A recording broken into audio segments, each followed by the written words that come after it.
thank you so much. I saw a recording somewhere of Kanyari even accusing Betty Bayo of being ni kama ni malaya na akadinai mtoto huyu wa mwisho. Unajua nilienda kufanya research ya Kanyari mimi live. I found a video of Kanyari saying that he's denying about Gen Z. What now Winnie Odinga represents is a Gen Z in power with leadership. I've told you very well that if you listen to Winnie Odinga and how she's talking right now, you can feel some power in her. And again, yesterday when I was looking at her, watching, listening to what she was saying, you could also see her pain. You could feel her grief. She's still grieving from the loss of her dad. It is there. It's difficult for her to talk about him, and you could feel it. She was choking, like it wasn't something easy for her. So I believe that the people of ODM should now tread very carefully, because I'm telling you, one thing that's very exciting about this whole situation is that now the kingship has moved to a woman. Chekesha. Why Raila Odinga ametutenda. Raila Odinga has decided in his death, his spirit is going to be on a woman. Can you imagine? Raila Odinga left the kinship on a woman, and the men are uncomfortable. Ndio maana mliona walikuwa wamejikaza pale eti wanapatia Junior, Raila Odinga Junior, eti abebe mkuki, sijui afanye nini. Sasa hiyo wakachukua Winnie wakaficha huko ati tusimuone. My friend, the spirit has refused. Juogodagi, it's called Juogi has refused. The Juogi refused to settle on Raila Odinga Jr. because walimpeleka mpaka wakazunguka na yeye huko Siaya ngo, ilikata.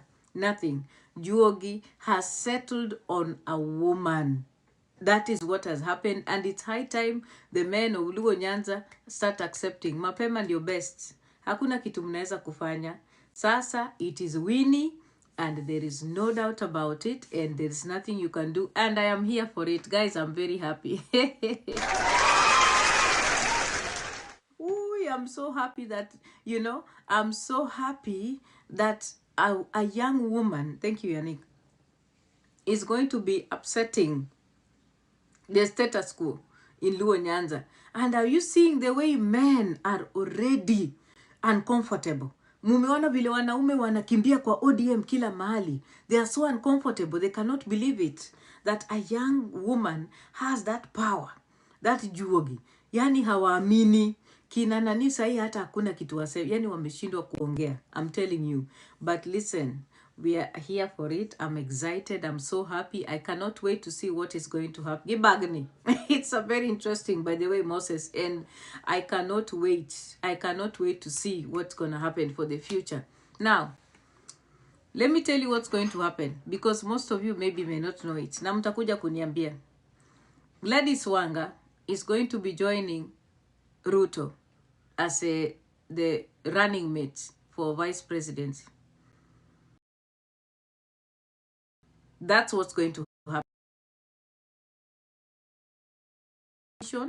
Is not going to make people comfortable. And Gladys Wanga, if she becomes the vice president or does not become the vice president, the fact that she's going to join Ruto is going to finish her political career for good. That one I'm telling you. That one, take it to the bank. Currently, Gladys Wanga is the only political leader that is from Homa Bay that I would tell you is maybe easy to sell in national politics. It's only Gladys Wanga. The others bado hawajatosha mboga. But the moment she will join Ruto, because obviously, Anna joined Ruto's government for ubinafsi, it's not going to benefit the Luo people. Let's just be honest. I don't know why the Luo community feels like being in government is beneficial to the people. It's not. Being in government, it's not going to benefit us. We have the Majimbo system. There is devolution. What we need is more money in the county so that we can build our counties. This obsession with being part of Ruto's government is sick. I don't understand where it is coming from. It's from greed. So I know that now the coming of Winnie and her being emphatic about the desire of ODM to stand firm is going to make people very uncomfortable. That's what's going to happen. So it's going to change the things that people had planned to do. And a lot of people are going to be worried about their political careers, their future, because most of these people have depended on hanging on Raila and Ida Odinga's coat for nomination and for leadership. But this time, that is not going to happen. I believe that Winnie is going to be choosing a different path and is going to be listening to the people. So there is going to be a lot of wrangling and wars that are going to happen within ODM, but it's going to be necessary. Like I said, ODM died with Raila Odinga. Now the emergence of Winnie with Hajuogi is going to give rise to people who are within ODM and are okay with the young leadership and creating spaces for younger generations to occupy spaces in leadership. That is what is going to bring the break in ODM. The old guard will want to go their way. The greedy tumbocrats, kina Babu Owino or kina Sifuna, will want to go their way, and kina Gladys Wanga, while Winnie, through the kinship and Juogi, will maintain the leadership in ODM. That is what's going to happen. Sawa sawa.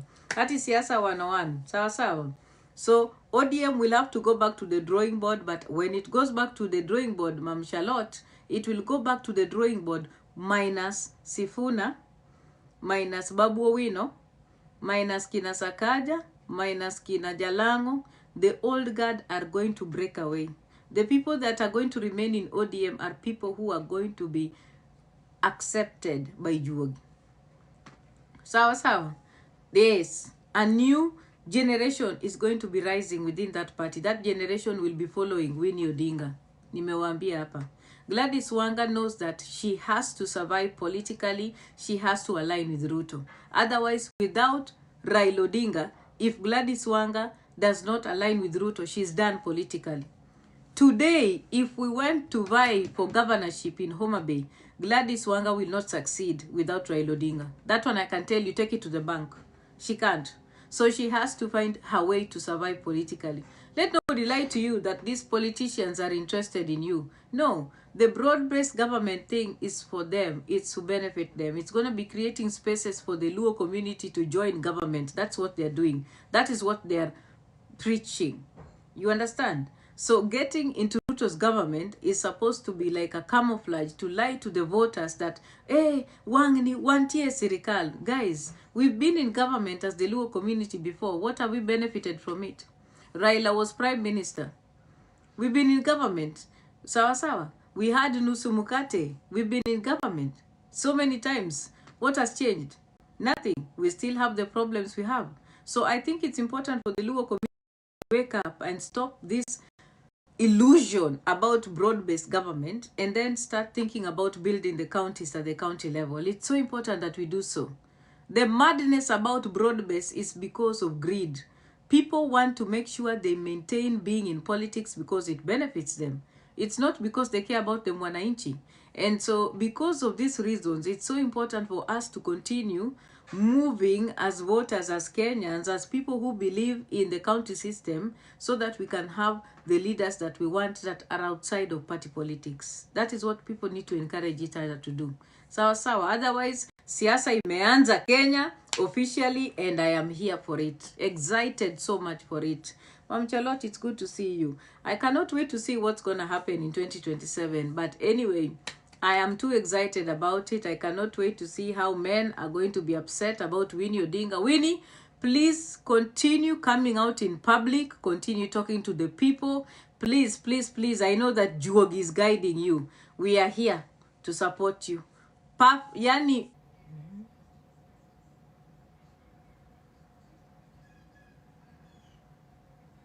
ngojeni tusikie kitu hapa.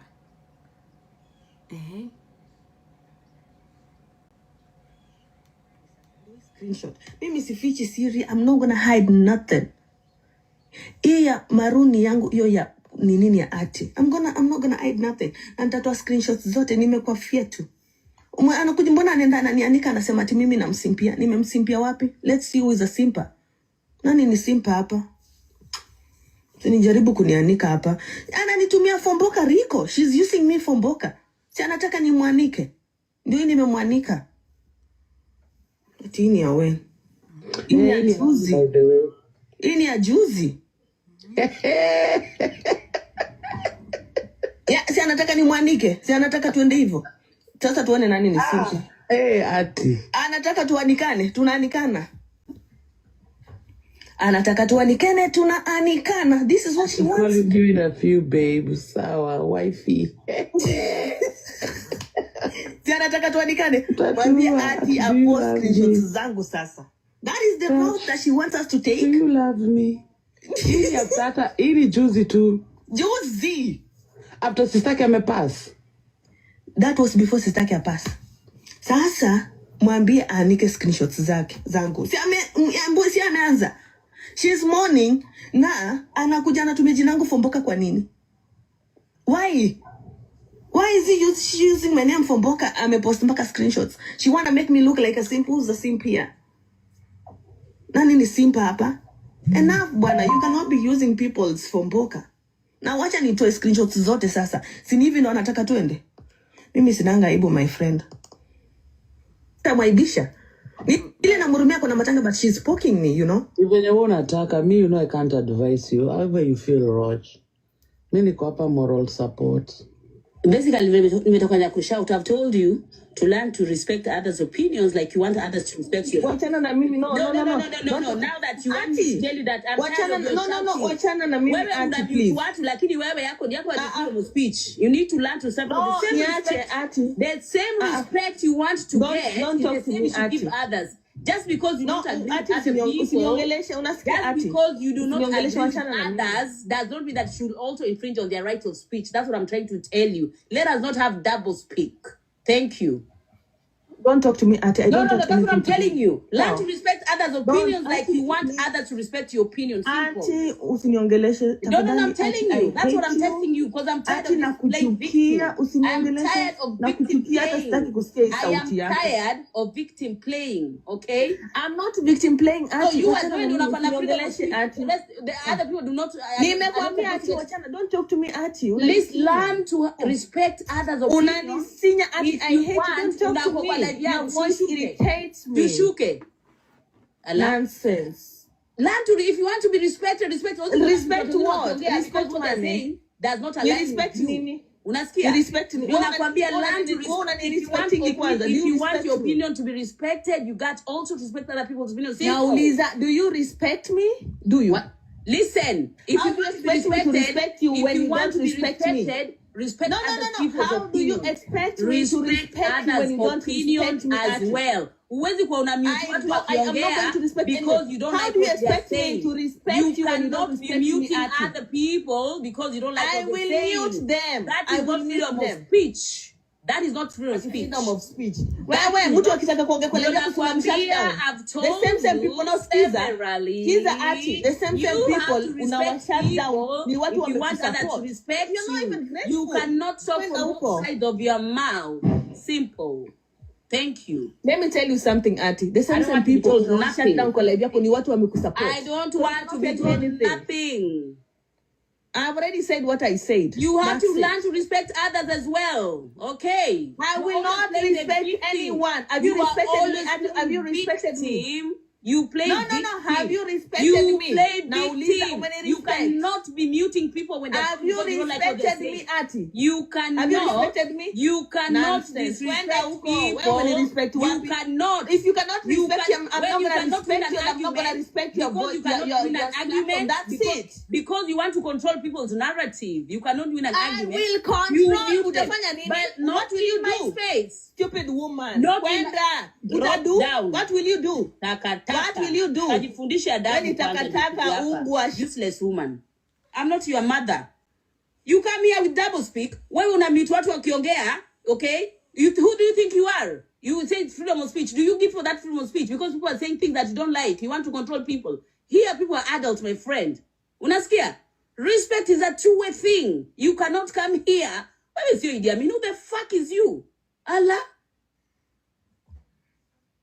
You cannot. not. And to me, anybody that comes to my guest is special. All my guests are special. Thanks, darling. Nobody is any better. Respect is a two-way traffic. Don't disrespect watu. Enda kwa mali una control. Hizo mad platform unavunja ukicontrol watu. Uko ama kwako. But in my space, when you come to my space, you gotta respect the people I chill with. I don't care your differences with them.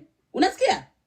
I do not care the differences you have with them. Mimi sio mtu wa kubebesha mizigo za watu. I don't do that. Hii ndio memletea noma. Kama msikanyage peke yenu na mimi niongeze chumvi. Ghafla binvu. You have access. You have my inbox. Sasa unashinda unanitumia message kwa WhatsApp. So you just call me or tell me. Na me I told you, mimi I'm too heavy, too strong, too powerful to block randomly. Unaona? Ati mwambieni huko ani block. Unataka kunini? Unataka kupulizisha watu wako wa mkono huko. Ati tell Ati to block me everywhere. Tell Ati to block me everywhere. Me I want to give you that power. Mimi nakupatia hiyo power because blocking is for the weak. Magdana mweka hapo kwa sababu namtumia kupigana vita zangu. Wetulia. Did you say that? Ile siku Magda alikosana na Merupriti, what did you do? So ulienda kwa Merupriti. Alafu you use Magda for when it's convenient for you. We're not against party. We were just tolerating you, but when the time is right, we have to leave. Enough is enough. Wezi tumia watu kusema ni mafala na we expect to endelee kusupport. It doesn't work like that. It does not. Huwa iwaki hivyo. Utakuwa unapata wengine unapata wale. Nini Magda? Eti criminology and psychology. Ya mkundoma ya wapi? Oti. Na ungeenda ulete hizo unaleta my friend. Unaona wewe ushawahi panda kwa Lady J unajifanya hapo. I don't know how long ago that was. Maybe once or something. But sijaienda kwa koti za matakataka.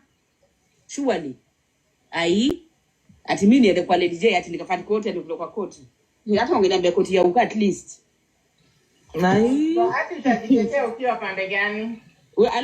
Mimi nimekwambia Ati whether you like it or not don't come, but Okari will represent you, that's all. Okari mwenyewe cannot even explain herself, cannot stand for her. She can stand for me.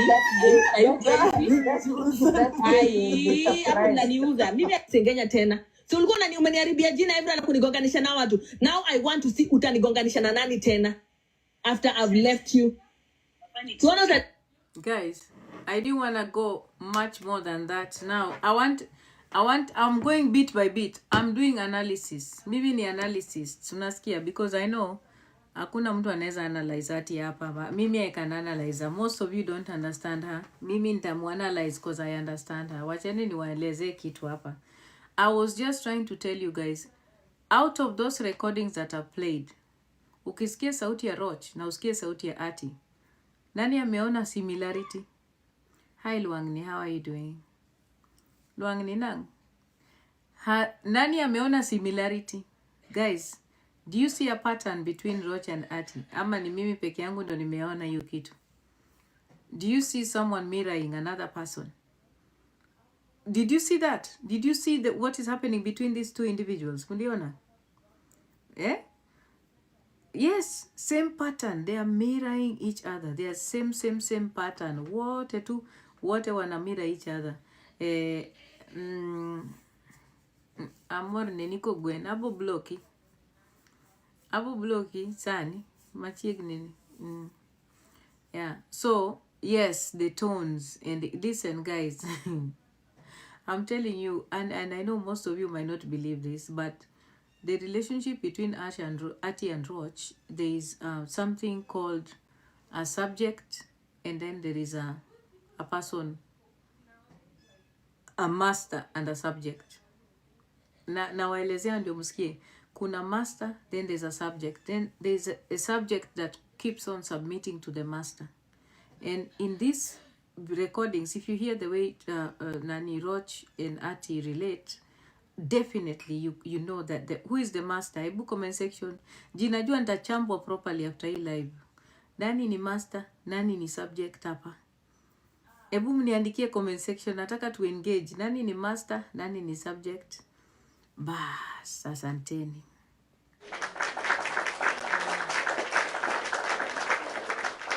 That is what is happening here in this whole situation. And I'm going to talk about now, I'm talking to you guys about, yes, carrot and stick relationship. The master is Ati, the subject is Roch. That is what I wanted to tell you guys. So in this kind of setting and setup is one person is being manipulated, another person is being abused, and then another person is being used, and another person is being gaslit, another person is being told how toxic they are, another person is being told they like playing victim so that they can start feeling like they shouldn't play victim or should. When someone who is your master keeps on telling you you like playing victim, they are doing so because they want you to stop feeling like you're a victim so that then you can change tactics, so that you do not complain about the authentic things you need to complain about.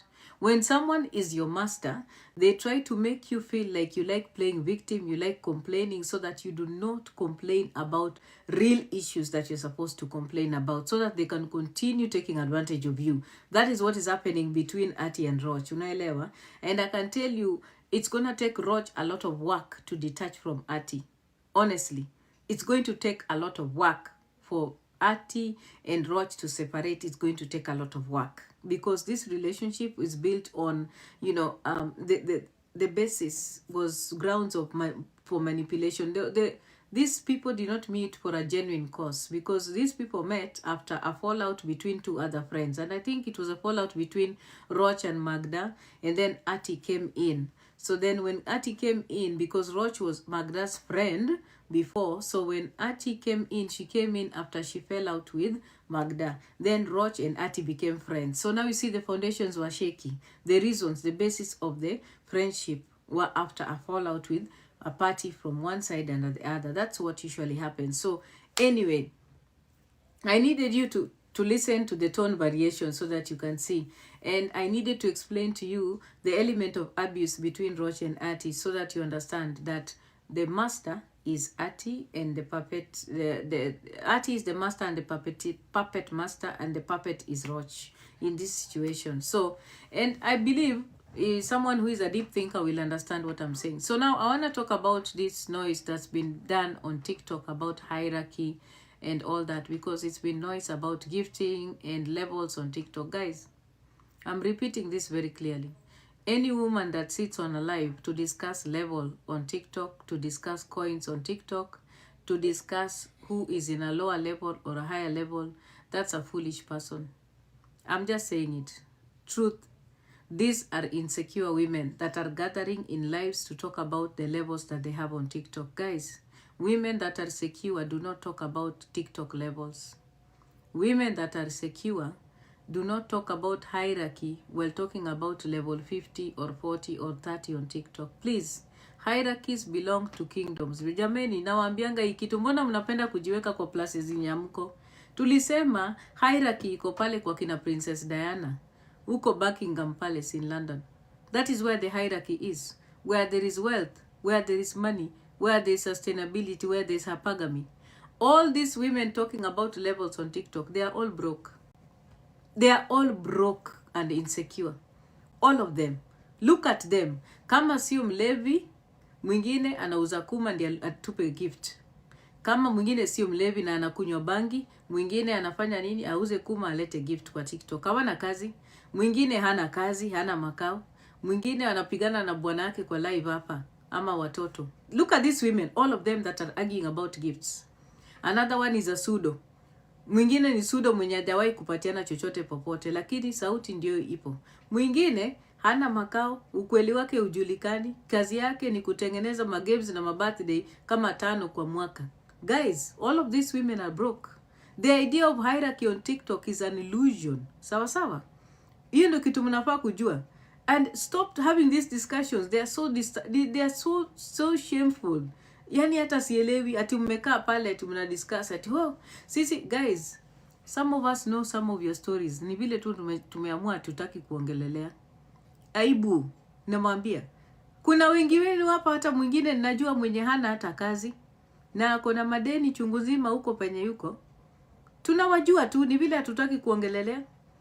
Lakini unajua hapa kwa TikTok mtatuonyesha ma levels. Every time you find a group of women sitting down somewhere thinking that they are the they are the gifters, they are the big people, they are the big people on TikTok. Guys, hakuna kitu kama hiyo hapa TikTok. Let me tell you, anybody that is confident, anybody that is not insecure can never talk about levels on TikTok. Conversations about levels and conversations about gifting on TikTok are done and made by group of women who are insecure and women that are struggling with their identity. That is what usually happens. And I hope they can check themselves. You know, I try to avoid this conversation because I found it so foolish and stupid. Ati mpaka nilipata live ingine Sakina akisema eti ako na nini, ako na meza mzuri ya marble, ati sijui haijikunji sijui inafanyika. Like seriously, you are talking about your tables on TikTok just to try and prove a point to who? People on TikTok who don't even know you. People Kuna organization fulani walikuwa gifting on TikTok ended. Genuine gifting on TikTok ilishanga. Wale watu wenye sahi wana gift kwa TikTok ni watu wenye wana gift kwa sababu wanaifanya in their circle. Unasikia? Gifts zinasunguka kwa cycle, kwa friendship cycle. And most of the gifting that is done on TikTok, it is manipulative kind of gifting. That is what is currently going on. It is not gifting because it's from the heart. It's not gifting because it's reward. It is gifting because it's something that is benefiting the ego and massaging the ego of another individual. That is why you find a lot of the people who are gifters are aligned with people who are very violent on this platform. Either utapata wako na watu wao wenye wana gift wenye kazi yao ni kutusi watu wengine, ama utapata wana gift watu ili keep to protect them. That is what usually happens. Sawa sawa. And I'm telling you, people who are wealthy don't talk about their wealth on TikTok in terms of levels. The real wealth is not on TikTok. I'm telling you, the wealth that is greater than any level on TikTok is the wealth of the mind. If you lack the wealth of the mind, you are useless. Wealth of the mind that tells you when not to come live when you're drunk. Wealth of the mind that tells you when not to start bringing your husband on TikTok for us to see. Wealth of the mind that tells you that you should not come and tell us that you went to Leicester University while you never stepped university. Wealth of the mind that tells you that when unavuta bangi usikuje ukatuangukie kwa my lives kama umelewa. Wealth of the mind that tells you not to send a picture of your breast and your bra and your bloomers to another fellow woman while you tell them you love them just because you're waiting for lions. Wealth of the mind that tells you you don't come here and start talking about having a donguro while you own none. Wealth of the mind that tells you that you need to protect your children so that you don't get into fights with fellow women and even drag your children onto it. Wealth of the mind that allows you to protect your parent, your mother, from being trolled online. Wealth of the mind that helps you gain the confidence not to hide in a pseudo while you're insulting other people, but make sure you are able to come live and show your freaking fucking face if you're a confident woman. There is no pseudo that is confident. Wealth of the mind is what directs you into knowing what to say, where, why, and when. Wealth of the mind that actually teaches you that levels on TikTok mean nothing but insecurities and egos that are being bruised and touched and healed. People who are wealthy understand how to sustain that wealth. People who are wealthy do not sit in chama ya lions. People who are wealthy don't have to borrow to gift. People who are wealthy do not wait for birthdays and do birthdays and keep coins so that they can wait for another person to do a birthday so that they can gift them. That's not how it works. People who are wealthy do not wait to give specific people. People who are wealthy will gift. And their gifting is not seasonal. Most of these people here who are talking about levels are broke. They are struggling. They are unemployed. There are people who are struggling with their own personal relationships. That's why when they come here on TikTok, they have to change their voices to look like they're big. And let me tell you something. Ati, please. But Gideon nawezi peke yake. Thank you. Guys, mnanitumia 50-50 from Kenya. Thank you. Thank you 50. Guys, inaendelea kureceive 100.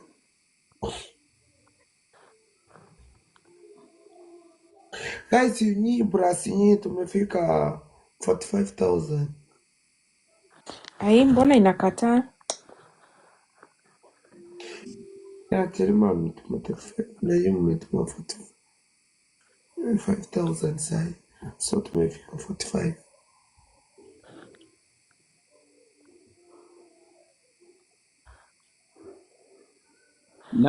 Na watu wanaangaisha Geoffrey. chote juu ya magift, si waache. Nimepokea hata kama ni 50. Basi. Cherima atukujui trust. Ako Cherima mtu private Shelima. anaitwa aje?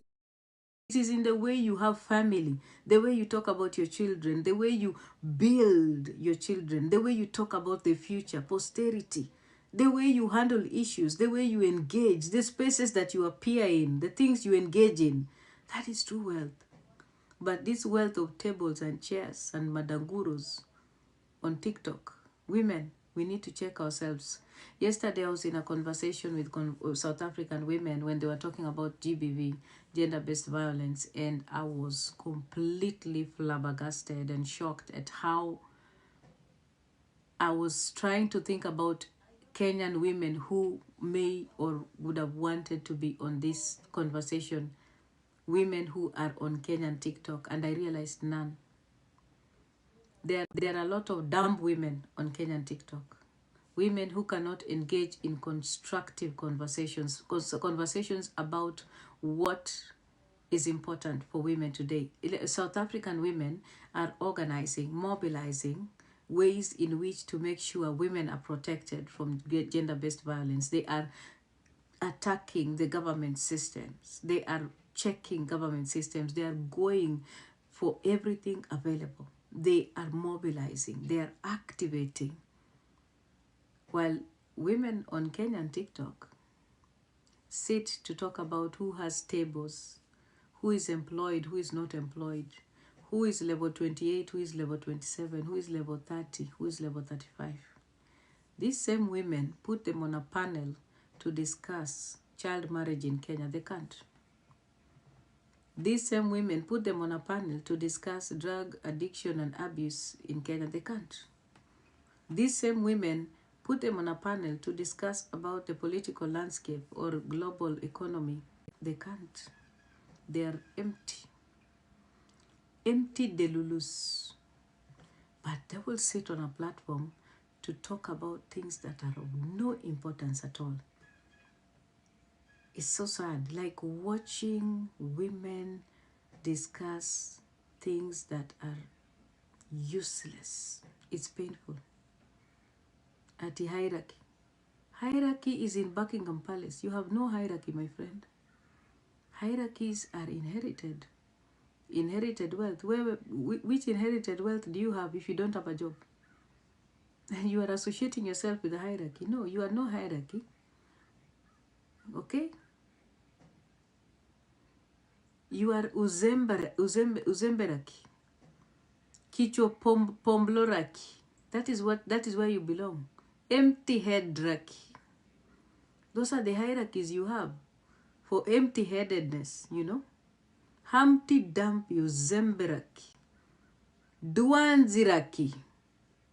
That's where you people belong. Start checking yourself as Kenyan women on this platform. At you are discussing tables. At who has a bed. At nani ako na viatu. Who is driving a car. Fools. And most of you are in your 40s, going into your 50s. Wengine mefika 50-something years old. You are 50-something, but you are still on TikTok discussing levels. Which were merge. At you are talking about hierarchy. What are your roots? You have nothing, my friend. Hakuna kitu mko nayo. Macha kutusumbua na kelele hapa kwa platform. Nasikia? Do what you need to do. Don't make noise to us here in the platform with cheap, useless conversations. Sawa sawa. Ati mko hapo tijui. Ati mko kwa group. Guys, most of the time these people sit in groupings because that is where they feel secure. That's why they are in groupings. Anyway, as usual, Diana Ross hajali. Mukipenda muende muchambe. Mimi ndo queen of kuchambwa hapa kwa TikTok and I feel nothing at all. Hiyo ni analysis nilikuwa ninafanya, sawa? And please, mumeona nimefanya analysis peacefully bila maneno mingi. And I do my analysis with facts, sawa? Nimeweka recordings. I was talking about the mirroring and the tone variations and why marionette and puppet master. That is what I was trying to talk about. Sawa sawa. Tumeelewana? Niwega. Sawa sawa. Hapo ndio nilikuwa naongelelea. Sina kitu ingine tena ya kusema.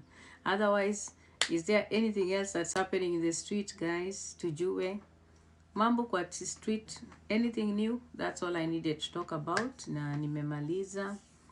Sidhani kama kuna neno lingine. And also, guys, listen. Dear women, if you know you are married to a man and you have children, please make sure you put every measures in place so that your children can be safe. Tafadhali. Please make sure you put measures in place for your children's safety when you're gone, so that you do not leave your children in a bad place. Mambo kwa street wa Kenya wameomba msamaha kwa Mzee Kamoto. Who is Mzee Kamoto? I have no idea who that is. Sawa. Guys, I think tumemaliza. Wacha niangalie huyu ni nani? What the hell? Wait.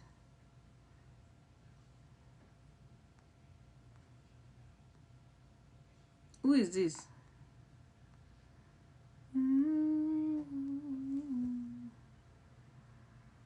Hapana. Ati Geoffrey anachangiwa. Guys, mimi I know Geoffrey is a con man. That's all I know. Hizo vitu za Geoffrey, they've never made sense to me. Mzee Kamoto ni baba ya Nyawira. I don't care. Anything to do with Nyawira, Mawira, Kawira, Dawira, Zawira, Buwira, Chiwira. Sitaki kusikia hizo vitu. Hizo majina sijui wira. Guys, those wira names, they make me feel funny. I don't like them. Those wira names, I don't like them. I don't want to hear anything about them. Those wira. Anything ending with wira, please just leave it. Get it out of my life. I don't want to hear anything to do with the wiras. That wira franchise, please tafadhali muitoe karibu na mimi. Sijui wira, jika wira, Nyawira, sijui wira, zira, wira. I don't want anything to do with that wira franchise. Please muitoe karibu kwa sitaki anything to do with those people. Sitaki mnitajie watu vichwa maji hapa hivi kwa platform. Watu wenye wana akili ni kama watu wako wote walikufa, hakuna mtu wa kuelekeza. Mnakuja kuniambia hapa nini? Sitaki kusikia stories zao. Manini? Empty. Na wacheni niwaulize. Nyarawendo. Hebu ngoja.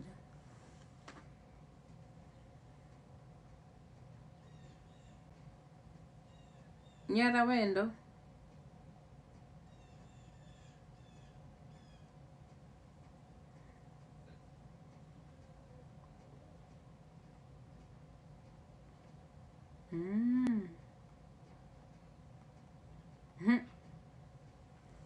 Aya, nimeona Nyarawendo uko wapi? Nimekuona hapo, umetoroka sasa? Juu nimekutaja. Toroka tu basi, nimekuona bora, nimekuona. Nimekuita. Umetoroka? Wacha nikuvurute hapa juu. Nataka kukuuliza hapa kitu. Niambie ni nini unafanya. Nyarawendo. Umekataa kupanda hapa? Okay.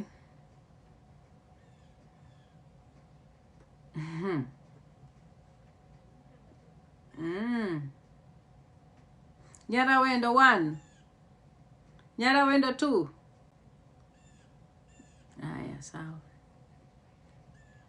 Haya. Ibo hizo kosoki hidi.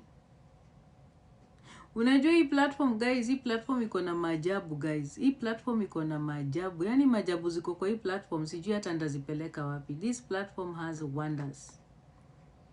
Kila kitu ni mboka kwa hii platform.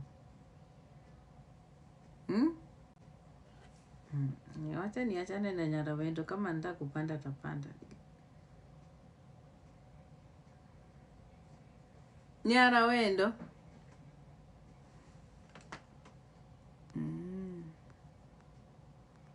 Wacha nikuvurute tena nyingine.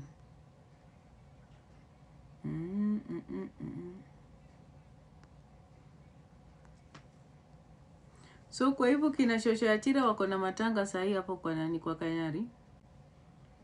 Doro nango? Doro hebu nitafute. Kwa hivyo kina nani wako na matanga? Ama so Shosho Achira atoki huko, atoki kwa kanisa. Leo ndo mlikuwa na candlelighting guys.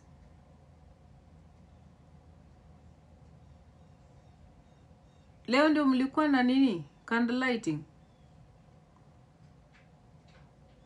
Ni Monday.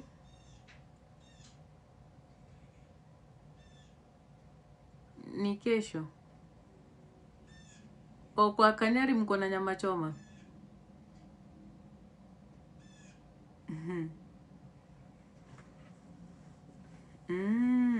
So guys, kizeni. Message to women again before nifunge live yangu. Ukiwa wewe ni mwanamke ambaye umezaa, uko na watoto, umeshazaa kwingine, ukienda kuoleka kwingine, please make sure that you make mikakati ambayo yanafaa ili you protect your children. Sawa sawa? Protect your children. Otherwise, wacha nichekelee Magitacha kidogo. Magitacha na kirende yake ya biological father, wacha niwachekelee. Kwa sababu watoto wataenda na Tash. Chekesha. And don't forget, tomorrow we will be talking about Kanyari'S cases tomorrow. Sawa sawa, leo tuko kimbi. And I'm also reminding you people that Meru Priti has a birthday today. Celebration for Meru Priti's birthday today on her platform. American time inaenda kuanza saa 8, hapa kwetu ni saa 3. So saa 8 mchana, Kenyan time itakuwa saa 4. Sawa sawa, tukutane huko. Watu wenye watakuja mka celebrate Meru Priti on her birthday today.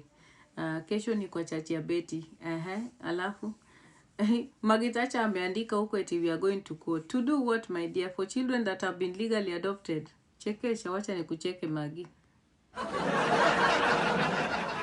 Let me laugh at you, Maggie, because the thing is, children that have been legally adopted here, kuna pani utawapeleka. Wacha nikuchekelea tena.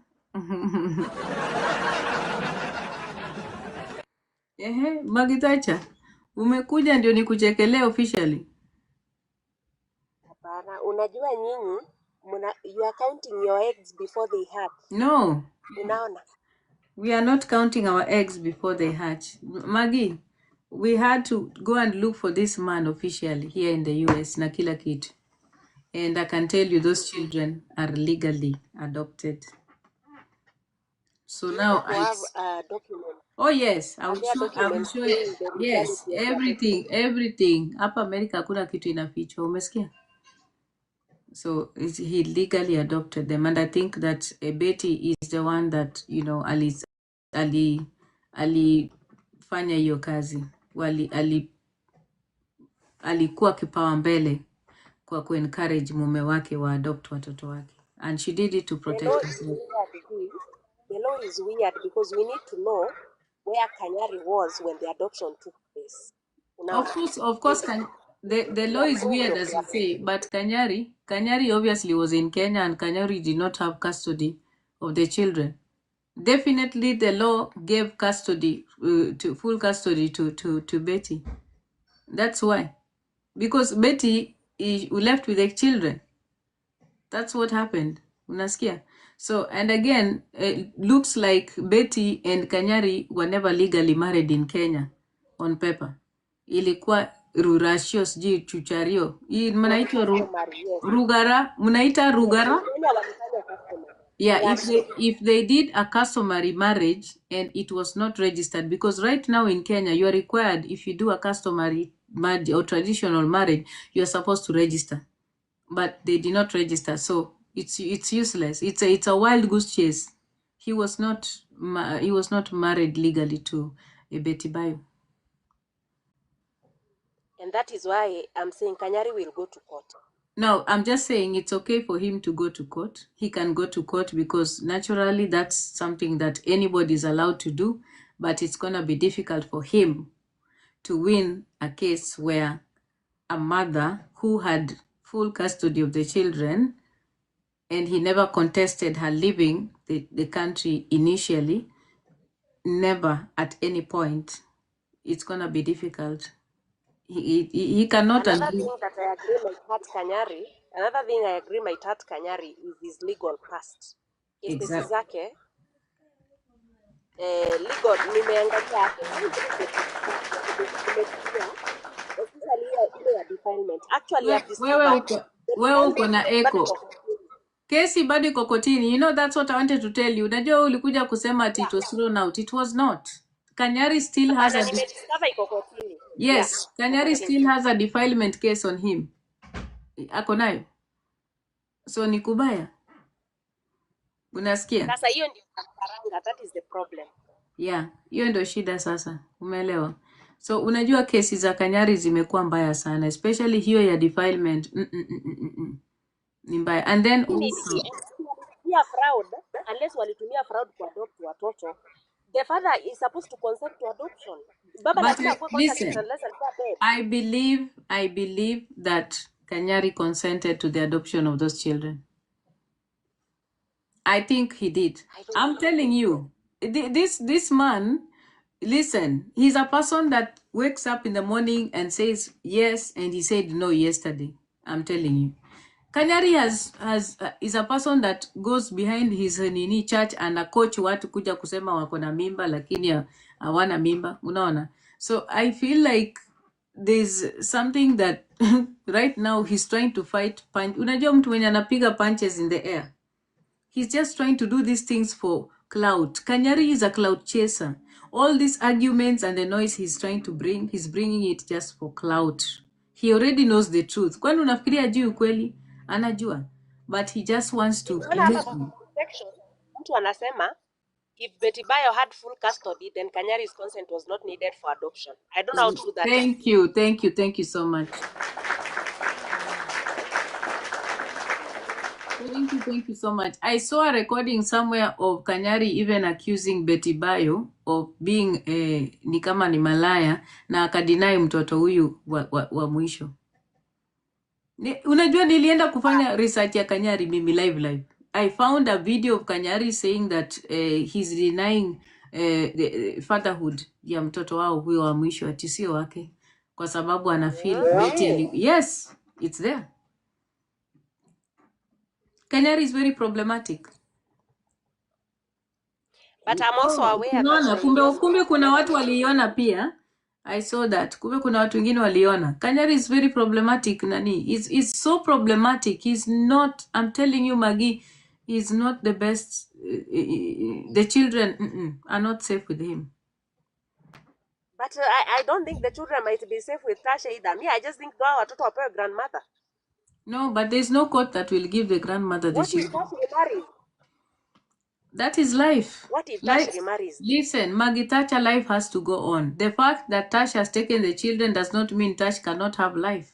He can marry, and the wife he marries will take care of the children. That's life, unfortunately. What if she's not willing? If she's not willing, then she can go somewhere else. Like, seriously, unakuja kudate mtu mwenye ako na watoto and he's a single parent. What do you expect? Ai? You want to just come into a home where there is a single parent and then you say that you don't want to be with the children. That's madness. Ukienda mahali unaenda ukijua the burden that comes with that environment. Pali unaenda. Yes. Okay. Yes. Wacha tuone. But I know Kanyari is going to court. That one I know.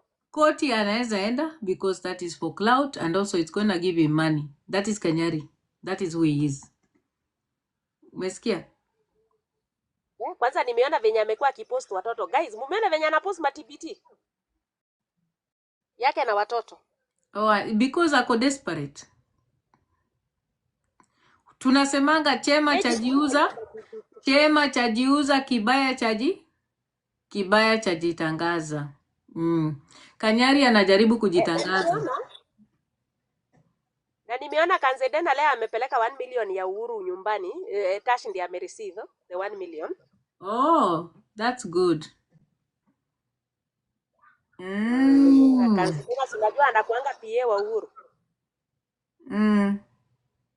It's a lesson to men like Kanyari. It's a lesson to men like Kanyari. Me, I don't care about Kanyari, guys. I'm being honest here. I don't care about him. I don't even care. Namhurumia tu because I know he loves his children. Kanyari does not hate his children. Let us agree on that. Anapenda watoto wake. If he loved his children, he would have created a safe environment for them before the mother left. And also, me, I believe if he was that much cared of, supportive of the kids, angekuwa now in the first place, when the mom was alive. Done. He doesn't love them. Unajua acha nikwambie kitu Magi. You know, when you see a man saying that he loves children more than their mother, ati apendi mama yao, ati anapenda watoto, ogopa huyo mwanaume. Because every child deserves to be with their mother. If you're saying that you're now okay with the children but not the mother, you're lying. Ati there's a video of him holding his daughter in an indecent embrace.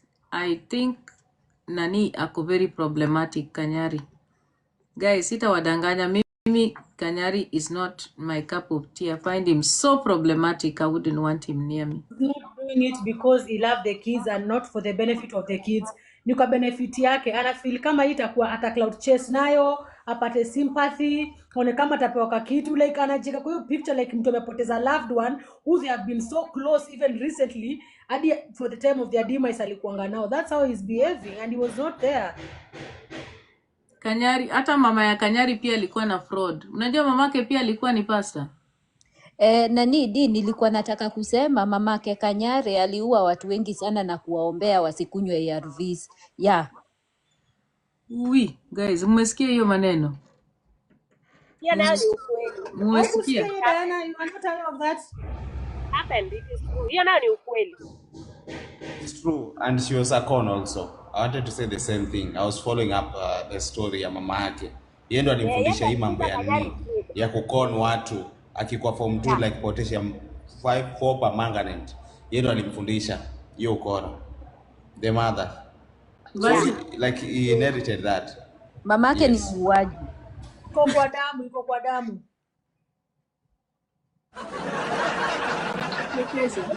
The family, Diana. ABCD, how are you? Pastor Nduta the con. Nani anaongea? Zubeda ni wewe? Kwa familia kama vile nilisema kuna familia ya masoja ya madaktari, sasa kuna ya con pastors. Kanyari'S. Yeah. So our familia yao ni ya makon. Con pastors, it runs in the blood, I guess. Ati brother yake pia ni con man, guys. Umesikia? Brother ya Kanyari, nani anatuma request? Brother ya Kanyari pia ni con man. Guy, and how come Kanyari did not... Guys, Kanyari is now ati ndio walimuua Betty, guys. Na simu kuna maneno.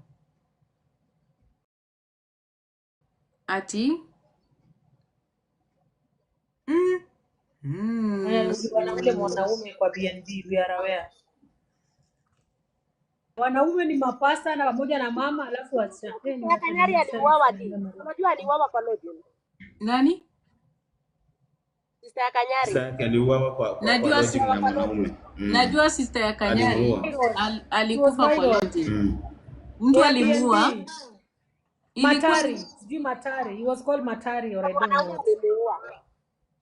Mwanaume anakaa fani mara wakapata hapo nini za na mkisi. HIV. Yeah, Matari, sijui Matari. But hiyo kesi bado ni kebe, yuko finalized. CCTV bado it is not clear.